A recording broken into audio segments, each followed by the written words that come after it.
Hello students, welcome to today's lecture. In this video lecture, we will study about combination of lenses कि एक से ज़्यादा अगर lens हो तो उसके लिए इमेज स्पॉटिंग कैसे की जाती है। आइए हम लोग आज का वीडियो लेक्चर शुरू करते हैं। आज का हमारा टॉपिक है कॉम्बिनेशन ऑफ लेंस,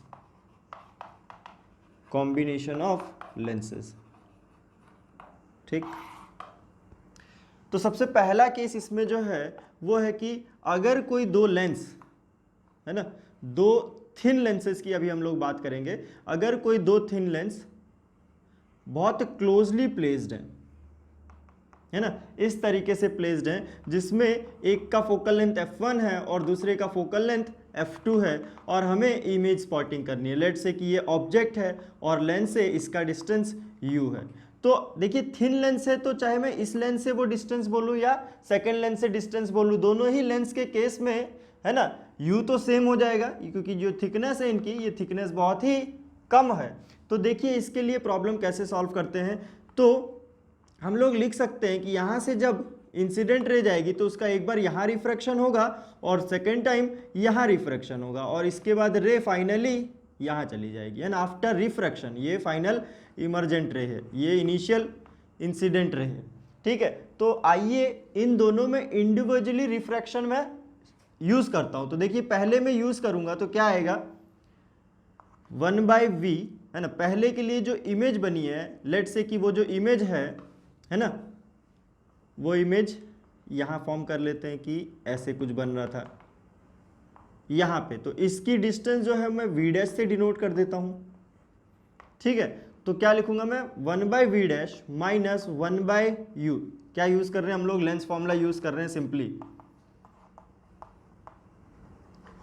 है ना। By using lens formula we can write 1/v minus 1/u is equal to 1/ focal length. तो अभी हमने पहले के लिए लिखा है तो पहले का फोकल लेंथ।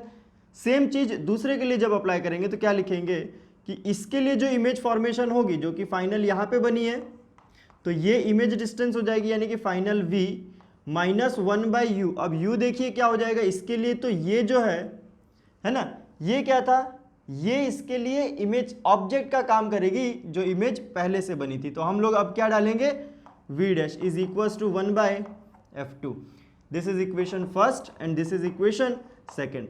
दोनों इक्वेशन को अगर हम लोग सॉल्व करेंगे तो देखिए क्या होगा, हम लोग लिख सकते हैं 1/v minus 1/u is equal to 1/f1 plus 1/f2। Simply मैंने क्या किया, इक्वेशंस को ऐड कर दिया है। ठीक, तो अब देखिए इसको क्या लिख सकता हूं मैं, 1/v minus 1/u is equal to 1/f1 plus 1/f2 को एक इक्विवेलेंट फोकल लेंथ से मैं रिप्लेस कर देता हूं, है ना। तो आप लोगों ने रेजिस्टेंस के केस में भी पढ़ा होगा कि इक्विवेलेंट रेजिस्टेंस से हम लोग रिप्लेस कर देते हैं। उस इक्विवेलेंट रेजिस्टेंस का क्या मतलब है कि हम सारे रेजिस्टेंस के जगह पे एक रेजिस्टेंस लगा सकते हैं जिनका रेजिस्टेंस है ना सबका सम करने पे वो इक्विवेलेंट निकाला जाता है। उसी तरीके से यहाँ पे भी फोकल लेंथ जो इक्विवेलेंट है उसको हम लोग क्या लिख सकते हैं कि 1/f इक्विवेलेंट, यानी कि इन दोनों लेंस की जगह मैं सिंगल लेंस रिप्लेस कर सकता हूं, ये मेरा सिंगल लेंस हो जाएगा, है ना। और इसका जो फोकल लेंथ होगा that will be f equivalent. f equivalent क्या हो जाएगा, 1/f1 प्लस 1/f2 हो जाएगा। समझ में आ रही है बात। अच्छा, ये तो फोकल लेंथ है, इसी का जस्ट इनवर्स पावर भी लिख सकते हैं हम लोग की इक्विवेलेंट पावर, वो क्या हो जाएगा फिर P1 प्लस P2 हो जाएगा। यानी कि दो लेंस हो या दो से ज्यादा भी हो तो भी ये फॉर्मूला हमारा वैलिड रहेगा। क्या हो जाएगा, जनरल फॉर्मूला बताएं तो अप टू Fn तक और इसमें अप टू Pn तक। तो ये इक्विवेलेंट फोकल लेंथ और इक्विवेलेंट पावर के लिए फॉर्मूला था। किस केस के लिए, जब लेंसेज थिन लेंसेज हो और बिल्कुल पास पास में रखे हुए, lenses placed closely, closed to each other, close to each other. तो इसके लिए है ना हम लोग इंडिविजुअली भी सॉल्व कर सकते हैं, नो इशू। इसके लिए सॉल्व करेंगे, फिर इसके लिए जो इमेज आएगी वो इसके लिए ऑब्जेक्ट की तरह बिहेव करेगी तो इसके लिए भी सॉल्व करेंगे, लेकिन वो लेंदी प्रोसेस हो जाएगा। अगर हमें ये कॉन्सेप्ट मालूम होगा तो हम डायरेक्टली f इक्विवेलेंट पुट करेंगे, है ना, और हमें फाइनल इमेज की पोजीशन मिल जाएगी। इसके अकॉर्डिंगली हम लोग मैग्निफिकेशन भी फाइंड कर सकते हैं कि अगर एक्सटेंडेड ऑब्जेक्ट है तो उसकी हाइट कितने टाइम्स मैग्नीफाइड हो गई। अच्छा, ये पहला केस हुआ। एक और केस इसमें बनता है कि अगर यही लेंसेज दूर दूर रख दिए गए हों, है ना, अभी तो हम लोगों ने पास पास में रखा तो कोई दिक्कत नहीं थी। अब अगर सेपरेशन डिस्टेंस d हो इन दोनों के बीच में, क्या लिखेंगे हम लोग? Lens separated at a distance d। दूसरा केस हो जाएगा हमारा लेंस सेपरेटेड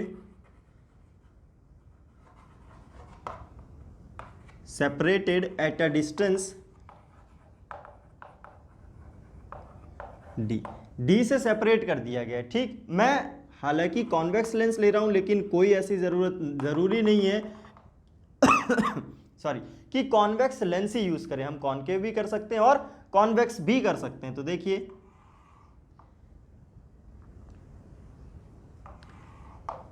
ये दो फिर से मैंने क्या लिया, कॉन्वेक्स लेंस ले लिया, इसका फोकल लेंथ f1, इसका फोकल लेंथ f2, इन दोनों के बीच का सेपरेशन डिस्टेंस d मान लिया हम लोगों ने। ठीक, तो अब इसको कैसे सॉल्व करेंगे? तो इस केस के लिए, है ना, लेट्स से कि यहाँ पे ऑब्जेक्ट है, क्या होगा, यहाँ से इंसिडेंट रे इस तरीके से निकलेगी, तो इसका कोई जनरल फॉर्मूला हम लोग डिराइव नहीं कर सकते, है ना। इस केस में क्या करना पड़ेगा कि दोनों को इंडिविजुअल लेंस मान के हमें इमेज पोजीशन निकालनी पड़ेगी, सॉल्व करनी पड़ेगी। कि पहले लेंस से देखेंगे कि पहले लेंस के लिए v कहाँ आ रहा है, ठीक, उसके लिए हो सकता है यहाँ पे आए या फिर इस लेंस को पार कर जाए, दोनों ही पॉसिबिलिटी है ना। या तो हो सकता है कि v मिल जाए यहाँ पे v डैश, और ये हो सकता है कि यहाँ पे मिले, दोनों ही पॉसिबिलिटी। तो दोनों पॉसिबिलिटी के लिए हम लोग फिर से ये एज अ ऑब्जेक्ट बिहेव करने लगेगा, किसके लिए, सेकंड लेंस के लिए। तो उस केस के लिए फिर से हम लोग इमेज की पोजीशन फाइंड करेंगे इंडिविजुअली। ठीक, अच्छा, इसी में एक स्पेशल केस है। क्या स्पेशल केस है? कि अगर जो रेज हैं, है ना, रेज, इनकमिंग रेज और incident rays are parallel to principal axis, अगर ऐसा हो जाए तो क्या होगा? देखिए, यानी कि ये जो ऑब्जेक्ट है एक्सटेंडेड ऑब्जेक्ट होगा, तो क्या बना सकते हैं हम लोग, रे डायग्राम। ठीक है, इस तरीके से ऐसे बना सकते हैं, यहां से प्रिंसिपल एक्सिस के पैरेलल, है ना, फिर ऐसे। तो इस तरीके से हम लोग कुछ इमेज फॉर्मेशन कर सकते हैं। ये जो कट है ये इंटरसेक्शन हो सकता है, यहाँ पे मिल जाए, यहाँ पे मिल जाए, ये कहीं पे भी मिल सकता है। तो irrespective of its position we can write कि इन दोनों का जो फोकल लेंथ होगा, है ना, इन दोनों लेंस की जगह एक इक्विवेलेंट लेंस हम लोग प्लेस कर देंगे, और उसका जो फोकल लेंथ होगा वो हम लोग लिख सकते हैं कि 1/f equivalent will be equal to 1/f1 plus 1/f2 minus separation distance d, है ना, जो भी सेपरेशन डिस्टेंस दिया हुआ है वो separation distance d upon f1 f2। समझ में आया क्या, है ना? क्या कहा हमने कि सेपरेशन डिस्टेंस अगर d दिया हुआ है, कोई भी कॉन्वेक्स लेंस हो या कन्वर्जिंग या डाइवर्जिंग लेंस हो, अगर ऑब्जेक्ट से रेज पैरेलल आ रही, पैरेलल टू प्रिंसिपल एक्सिस, तो हम लोग उस लेंस की जगह, ये सिर्फ और सिर्फ फॉर्मूला देखिए, दो लेंस बनाए मैंने, दो लेंस के लिए ही वैलिड है। यहां मैं लिख देता हूं कि ओनली फॉर 2 लेंसेज, है ना। ये एक मैंने क्या कहा, स्पेशल केस है। स्पेशल केस सिर्फ और सिर्फ 2 लेंसेज के लिए, कि 2 लेंस अगर इस तरीके से रखे हुए और incoming rays parallel to principal axis हो, कंडीशन याद रखिएगा, incoming rays parallel to principal axis हो, तो इक्विवेलेंट फोकल लेंथ हम लोग लिख सकते हैं कि 1/f1 plus 1/f2 minus d/f1 f2। ये सिंपल सा फॉर्मूला है ना। आप चाहे तो इसको डिराइव भी कर सकते हैं, डेरिवेशन बहुत ही लंबा है, हमारे पॉइंट ऑफ व्यू से वो इंपॉर्टेंट नहीं है, बट फिर भी अगर आपको लगता है कि नहीं डेरिवेशन भी आना चाहिए तो आप लोग कमेंट कर सकते हैं, उसके लिए मैं एक अलग लेक्चर बना दूंगा। चलिए ठीक, तो हम लोगों ने क्या लिखा कि इक्विवेलेंट फोकल लेंथ, है ना, ये आ जाएगा। अच्छा, इक्विवेलेंट फोकल लेंथ आया तो यानी कि इसके, है ना, इक्विवेलेंट हम लोग एक लेंस रख सकते हैं, इक्विवेलेंट का तो यही मतलब है। तो एक लेंस रख दिया, अब प्रॉब्लम ये है कि वो लेंस कहाँ रखेंगे, है ना। मान लो यहाँ से u डिस्टेंस था, तो वो जो लेंस आया है वो लेंस कहाँ रखेंगे, वो लेंस की पोजीशन तो होनी चाहिए ना कुछ। तो देखिए वो लेंस की जो पोजीशन होती है, लेट्स से कि distance s is equal to d into f equivalent by f1, d into f equivalent by f1। ये जो है ये पोजीशन होती है आपकी सेकेंड लेंस से, है ना, पोजीशन फ्रॉम सेकेंड लेंस। यानी कि यहाँ पे मैं लिख लेता हूँ कि s2 यहां लिख लेते हैं कि S2 represent position of effective lens, है ना, इफेक्टिव जो सिंगल लेंस आया है, effective lens from second lens, है ना, सेकेंड लेंस है किस तरफ, left hand side, left side. क्या क्लियर है आपको कि अगर कोई लेंस सेपरेटेड डिस्टेंस से d हो तो हम इन दोनों लेंसेज की जगह पे एक इक्विवेलेंट लेंस रख सकते हैं, ठीक, और वो लेंस का इक्विवेलेंट फोकल लेंथ कितना हो जाएगा, दिस, और उसका जो डिस्टेंस होगा किससे, सेकंड लेंस से। ये फर्स्ट लेंस है और ये क्या है, सेकंड लेंस है। तो सेकंड लेंस से जो डिस्टेंस हो जाएगा that distance will be d into, D क्या है, separation distance into f effective by f1। अब जो f इफेक्टिव है और f1 है या f इक्विवेलेंट है वो साइन के साथ रखना है हम लोगों को। साइन के साथ रखेंगे तो ये खुद ब खुद क्या आ जाएगा, नेगेटिव आ जाएगा, नेगेटिव आ जाएगा, यानी कि यहां से इस तरफ रख देंगे हम लोग इक्विवेलेंट लेंस। समझ में आ रहा है आपको, ठीक। तो इसको लिखिए, हम लोग क्वेश्चंस करते हैं इस पे कुछ कॉन्सेप्ट को क्लियर करने के लिए। तो अगला क्वेश्चन है हमारा, है ना, फॉर एग्जाम्पल कि कॉम्बिनेशन ऑफ लेंस सिस्टम दिया हुआ है हमें कुछ इस तरीके से कि एक कॉन्वेक्स लेंस है, ठीक, उससे जस्ट, है ना, सटा हुआ एक कॉनकेव लेंस है और फिर उसके बाद अगेन एक कॉन्वेक्स लेंस है। इस तरीके का एक सिस्टम दिया हुआ है, ठीक, जिसमें रेडियस ऑफ कर्वेचर, है ना, पहला वाले का radius of curvature r is equal to दिया हुआ है 10 सेंटीमीटर और दूसरे वाले का रेडियस ऑफ कर्वेचर आपको दिया हुआ है r is equal to 20 centimetre, ठीक। रिफ्रैक्टिव इंडेक्स दिया हुआ है पहले मीडियम का 4/3, दूसरे मीडियम का 3/2 एंड तीसरे मीडियम का 6/5। ये सब क्या है, रिफ्रैक्टिव इंडेक्स है। हमसे पूछा गया है find the equivalent focal length, equivalent focal length of the system.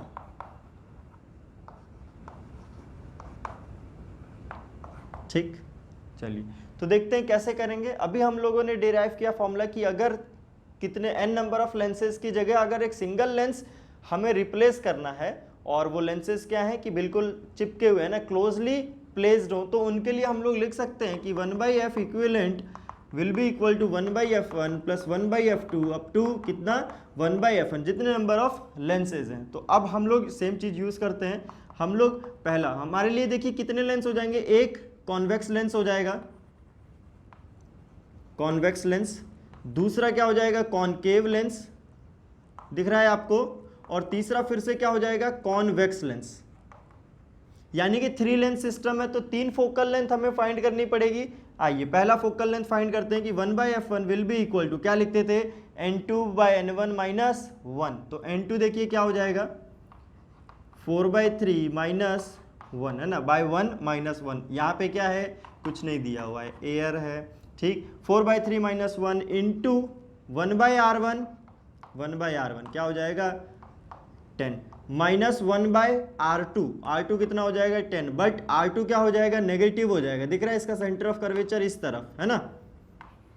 Let's say कि हम लोग इधर से सॉल्व कर रहे हैं, आप किधर से भी सॉल्व कर सकते हैं, ऑब्जेक्ट को यहाँ भी मान सकते हैं, यहाँ भी मान सकते हैं, दोनों तरफ से फोकल लेंथ जो आएगी इक्विवेलेंट वो सेम आएगी, ठीक। तो यहाँ क्या हो जाएगा माइनस 1/10, सॉल्व कर देंगे, ये कितना आ जाएगा 1/3 और ये आ जाएगा, है ना, 2/10, यानी कि 1/3 इंटू 2/10, ये क्या आएगा, पॉजिटिव आएगा, एंड दिस विल बी, तो ये क्या हो गया 2/30, ठीक, ओके। दूसरा फोकल लेंथ फाइंड करते हैं f2 देखिए क्या हो जाएगा, इसका इंडिविजुअल फोकल लेंथ होगा 3/2 माइनस 1 इंटू 1/r1, r1 देखिए क्या हो जाएगा, नेगेटिव हो जाएगा, यानी कि माइनस 1/10 माइनस ऑफ r2 क्या हो जाएगा, पॉजिटिव हो जाएगा, इसका सेंटर ऑफ कर्वेचर इस वाले लेंस का इधर आएगा कितना 20, ठीक। इसको सॉल्व कर देंगे तो ये कितना आ गया 3 माइनस 2 1/2 इंटू ये कितना आ जाएगा, है ना, 20 माइनस 2 माइनस 1 यानी कि -3 डिवाइडेड बाय 20। तो ये कितना हो गया देखिए -3 बाय 60, दिख रहा है आपको, सॉरी 2 2 जा 4, 40 माइनस 3 बाय 40। अच्छा, इसी तरीके से तीसरा फोकल लेंथ फाइंड कर लेंगे हम लोग, तीसरा फोकल लेंथ यानी कि इस मीडियम का, तो क्या लिखेंगे हम लोग 6 बाय 5 माइनस 1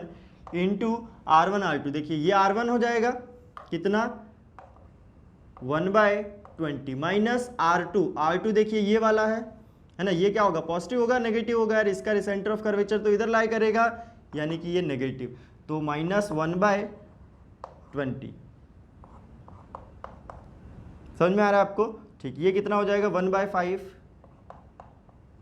इंटू ये कितना हो जाएगा 2 बाय 20, 2 बाय 20, तो ये कितना आ गया देखिए 2 बाय 100, है नहीं है यार, है ना। पहले के लिए हम लोगों ने लिखा n2 माइनस n1, n2 कितना था 4 बाई 3, 4 बाई 3 माइनस 1 इंटू देखिए रेडियस ऑफ कर्वेचर इसका ये वाला पहला रेडियस ऑफ कर्वेचर पॉजिटिव और ये वाला नेगेटिव, यानी कि ये पॉजिटिव माइनस ये वाला नेगेटिव, ये क्या हो गया 2 बाई 10, 2 बाई 10 इंटू 1 बाई 3, ये कितना आ गया 2 बाई 30, ठीक है। और इसी तरीके से सेकंड के लिए भी हम लोगों ने सॉल्व किया और थर्ड के लिए भी सॉल्व किया, ठीक। तो देखिए अब इसको इंडिविजुअली सॉल्व कर देंगे हम लोग, एलसीएम ले लेंगे, 1 by F equivalent will be equal to 2 by 30 minus 3 by 40 plus 2 by 100, ठीक।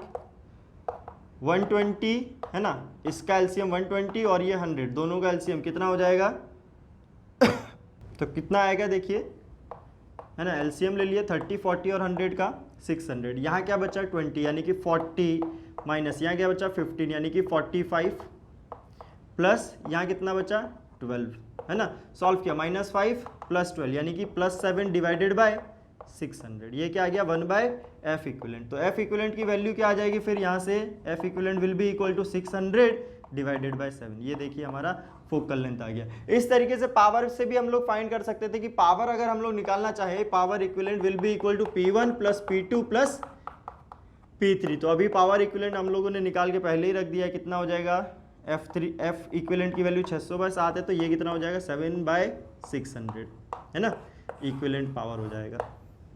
तो होप कि आपको ये क्वेश्चन समझ में आया हो। आइए नेक्स्ट क्वेश्चन सॉल्व करते हैं कॉम्बिनेशन ऑफ लेंसेज पे।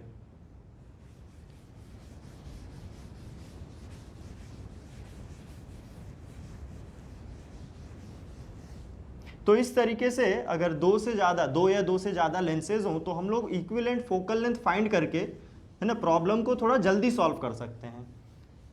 हालांकि अगर कॉम्प्लेक्स प्रॉब्लम हो तो हमें इंडिविजुअल लेंस के लिए अलग अलग इमेज पोजीशन निकालनी पड़ेगी, ठीक।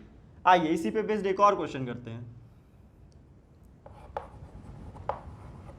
फॉर एग्जाम्पल, दूसरा एग्जाम्पल हो जाएगा, क्या है एग्जाम्पल देखिए कि एक बाउल रखा हुआ है ना, मेड ऑफ ग्लास, एक फ्लोर पे बाउल रखा हुआ है, ठीक। इस ग्लास में जितना स्पेस बचा हुआ था उतने स्पेस में क्या कर दिया गया है, पानी भर दिया गया है, ठीक। और ये जो कॉम्बिनेशन है, ये combination as a lens behave कर रहा है, ठीक, जिसमें दिख रहा होगा आपको कि ये वाला जो सिस्टम है ऊपर वाला, ये लेंस प्लेनो कॉन्वेक्स की तरह बिहेव करेगा और ये वाला जो लेंस है वो कॉनकेवो कॉन्वेक्स की तरह बिहेव करेगा, ठीक। समझ में आ रहा है, ओके। रेडियस ऑफ कर्वेचर दिया हुआ है आपको कि ये वाला जो रेडियस ऑफ कर्वेचर है दिस इज 20 और ये वाला जो रेडियस ऑफ कर्वेचर है वो 10 है। वाटर का रिफ्रैक्टिव इंडेक्स म्यू 4/3, ये ग्लास का बना हुआ है तो इसका रिफ्रैक्टिव इंडेक्स 3/2, ठीक। क्वेश्चन है कि कोई इंसेक्ट है, मान लीजिए, है ना, कोई इंसेक्ट उड़ते उड़ते ऑप्टिकल एक्सिस के पोजीशन पे पहुंचता है और इस लेंस से लेट से कि उसकी डिस्टेंस 30 सेंटीमीटर है ना, किसी इंस्टेंट पे। तो इस इंस्टेंट पे हमसे पूछा गया है कि find the position of this insect, है ना। क्या क्वेश्चन है कि find the position of image, find the position of image of insect, है ना, एट दिस इंस्टेंट, है ना। कौन सा इंस्टेंट, जिस इंस्टेंट पे फिगर बनाया गया है उस इंस्टेंट पे इसकी पोजीशन ऑफ इमेज कहाँ होगी। तो आइए इसको भी हम लोग सॉल्व करते हैं, ठीक। इंडिविजुअली भी सॉल्व कर सकते हैं, दोनों लेंसेज को अलग अलग मान के कि दोनों लेंसेज के लिए इमेज पोजीशन कहाँ आएगी, या फिर कंबाइंड लेंस सिस्टम की तरह भी हम लोग बिहेव इस लेंस को सॉल्व कर सकते हैं। तो उसके लिए क्या करना पड़ेगा, हमें इक्विवेलेंट फोकल लेंथ मान के इसको एक लेंस से रिप्लेस कर दिया जा सकता है। ठीक, तो इक्विवेलेंट फोकल लेंथ कितना आएगा, देखिए 1/f equivalent will be equal to, ये मान लेते हैं पहला लेंस है और ये दूसरा लेंस है। ठीक, तो क्या लिखेंगे n2/n1, n2 कितना हो जाएगा 4/3 माइनस ऊपर क्या है, इंसेक्ट एयर में है यानी कि 4/3 माइनस 1 इंटू 1/r1। देखिए r1 क्या हो जाएगा, प्लेन सरफेस है इन्फिनिटी, है ना, रेडियस ऑफ कर्वेचर इसका कितना हो जाएगा इनफाइनाइट, माइनस 1/r2, r2 यानी कि ये कितना दिया हुआ है 20। पॉजिटिव नेगेटिव खुद से सोचो यार, है ना, इधर है ऑब्जेक्ट भी इधर रखा हुआ है ना, सेंटर ऑफ कर्वेचर इसका इधर लाई करेगा यानी कि नेगेटिव, माइनस 1/20। ठीक, सॉल्व कर देंगे, कितना आ जाएगा, ये आ गया 1/3 into 1/20, this is equal to 1/60। ठीक, ये आ गया 1/f, सॉरी ये 1/ क्या है f1 है, 1/f1 है, f इक्विवेलेंट तो हमें फाइंड करना पड़ेगा, तो ये 1/f1 हुआ। इसी तरीके से 1/f2 फाइंड कर लेंगे हम लोग, 1/f2 कितना आ जाएगा, इसके लिए भी सेम फॉर्मूला यूज करते हैं। देखिए इसका रिफ्रैक्टिव इंडेक्स कितना है 3/2, तो क्या लिखेंगे 3/2 माइनस 1 इंटू 1/r1, r1 यानी कि 20, पॉजिटिव नेगेटिव नेगेटिव। ठीक, माइनस 1/r2, r2 कितना है 10, पॉजिटिव नेगेटिव ये भी नेगेटिव, तो क्या लिखेंगे माइनस 1/10, दिख रहा है आपको। ठीक, ये कितना आ गया हाफ, है ना, ये माइनस माइनस प्लस हो गया, तो कितना आ जाएगा 1/20, यानी कि ये कितना आ गया 1/40 आ गया। समझ में आ रही है बात, है ना, ये सॉल्व किया, माइनस 1/20 और प्लस 1/10 यानी कि हाफ बचा, तो कितना आया 1/10, है ना, 1/20 यानी कि 1/40। चलिए ये f2 आ गया। अब f इक्विवेलेंट अगर हमें फाइंड करना है तो f इक्विवेलेंट देखिए क्या आ जाएगा, f equivalent will be equal to 1/60 plus 1/40, है ना, दोनों के लिए पॉजिटिव आया तो हम लोग पॉजिटिव कंसीडर करेंगे, 1/60 प्लस 1/40 यानी कि सॉरी ये क्या है 1/f इक्विवेलेंट है।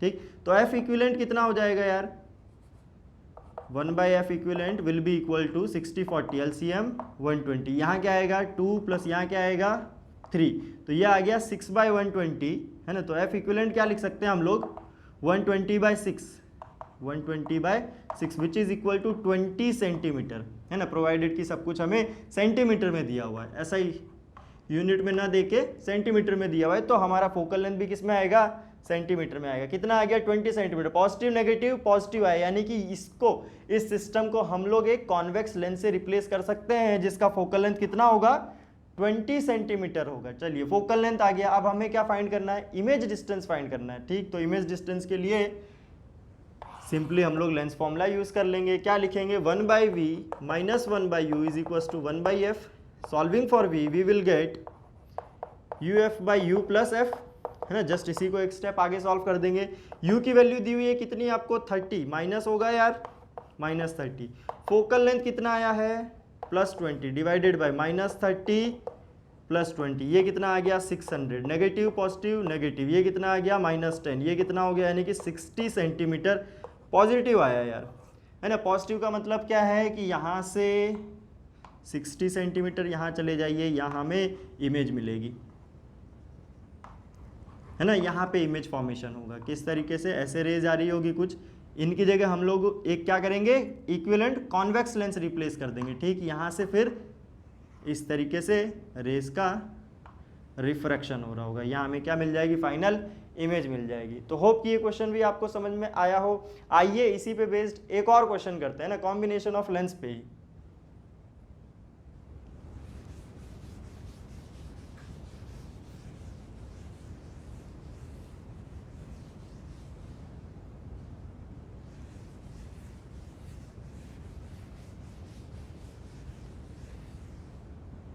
बिल्कुल लॉजिकल क्वेश्चन है ये, है ना। एग्जाम्पल नंबर 3 देखिए क्या हो जाएगा। एग्जाम्पल 3 कि we are given with 2 convex lenses, इस तरीके से 2 कॉन्वेक्स लेंस दिए हुए, एक का फोकल लेंथ है 10 सेंटीमीटर और एक का फोकल लेंथ है 20 सेंटीमीटर। ठीक, बोला गया है कि एक पैरेलल बीम ऑफ लाइट, है ना, पहले लेंस के ऊपर पड़ रही है हमारी, this is first lens and this is second lens. यहाँ से पास होने के बाद है ना सेकेंड लेंस पे जाता है और यहाँ से फिर पैरेलली इमर्ज आउट हो जाती है, यानी कि इधर से ऐसे फिर ऐसे और यहाँ से पैरेलली इमर्ज हो गई। ठीक, तो पूछा गया है कि फाइंड द कंडीशन है ना इन सेपरेशन डिस्टेंस d, किसमें ये जो d है इसकी कंडीशन पूछी गई है कि क्या होना चाहिए। ठीक, find the condition in d for which this रे डायग्राम इज पॉसिबल, दिस रे डायग्राम इज पॉसिबल, है ना कि ये अगर पॉसिबल होना हो तो d की क्या वैल्यू होनी चाहिए। तो क्या ऐसा d पे ही डिपेंड करता है सिर्फ, आइए देखते हैं। तो पहले से ही बोल दिया गया कि पैरेलल रेज आ रही है ना, ये प्रिंसिपल एक्सिस है, प्रिंसिपल एक्सिस से पैरेलल रेज आ रही है, पैरेलल रेज आएगी तो पहले के फोकल लेंथ पे मीट होगी यार, फोकल लेंथ यानी कि यहाँ से कितने डिस्टेंस पे मीट होगी, कितने पे होगी 10 सेंटीमीटर पे होगी। ठीक, यहाँ पे 10 सेंटीमीटर पे हो गई। अब देखिए यहाँ से फिर से रेज निकलेगी, है ना, मतलब वही रेज आगे एक्सटेंड होगी, आगे एक्सटेंड होने के बाद ये रेज कहाँ जा रही है, सेकंड लेंस पे जा रही है, सेकंड लेंस पे पढ़ने के बाद पैरेलल हो जा रही है, पैरेलल हो जा रही है। तो लेंस से पैरेलल रेज कब निकलती है, जब सोर्स कहाँ पे हो, उसके फोकस पे प्रेजेंट हो, यानी कि इसके फोकस पे प्रेजेंट होना चाहिए, यानी कि ये डिस्टेंस यहाँ से कितना होना चाहिए 20 सेंटीमीटर होना चाहिए ना। तो देखिए टोटल डिस्टेंस यानी कि d की अगर बात करें तो d की वैल्यू कितनी आ जाएगी 10 + 20 which is equal to 30 centimetre. Conceptual question, बिल्कुल प्योरली कॉन्सेप्ट है ना, कोई न्यूमेरिकल नहीं, कोई डाटा नहीं, कुछ किसी चीज़ का यूज़ नहीं करना है, कॉन्सेप्ट का यूज़ करना है कि अगर ऐसा होना है, पैरेलल रेज इमर्ज होनी है और पैरेलल रेज इंसिडेंट है, तो इन दोनों के बीच का जो डिस्टेंस है वो किसके बराबर होना चाहिए, फोकल लेंथ के बराबर होना चाहिए। तो होप कि आज का वीडियो लेक्चर आपको समझ में आया हो। कॉम्बिनेशन ऑफ लेंस को अभी हम लोग कंटिन्यू करेंगे, इस पे कुछ और क्वेश्चन सॉल्व करेंगे अगले वीडियो लेक्चर में। तब तक के लिए धन्यवाद। फिर से शूट करना पड़ेगा, लग तो रहा है। इसी की मादर चोद है।